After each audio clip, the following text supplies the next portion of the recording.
Sí, gràcies. Nosaltres entenem que s'ha de donar compliment al decret 162/2015 que estableix que tots els mercats on sedentaris han de tenir preceptivament un pla de previsió d'emergències que requereix complir amb uns requisits de seguretat que actualment no es donen i que això força la reubicació dels mercats no sedentaris de la ciutat, que actualment es fan dimarts al voltant del Mercat Centre i dijous al voltant del Mercat Marsans i de Sant Ildefons.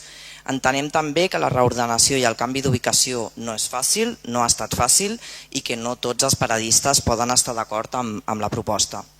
En la modificació en concret que es porta a aprovació al ple, com bé s'ha dit, es proposa que les parades del Mercat Centre es reubiquin a l'Avinguda Salvador Allende a les proximitats de l'antic camp de futbol de la Via Fèrria i que les parades del Mercat Marsans i Sant Ildefons es reubiquin a tocar del Mercat Sant Ildefons.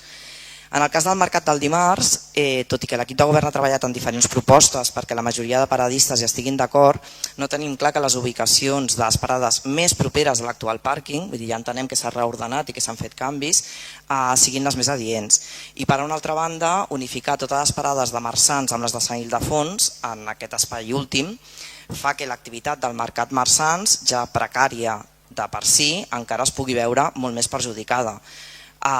És evident la voluntat d'aquest equip de govern d'acabar tancant el mercat Marsans, vull dir, així ho han traslladat en comissions informatives, i accions com aquestes considerem que encara ho potencien més, fet que nosaltres no compartim.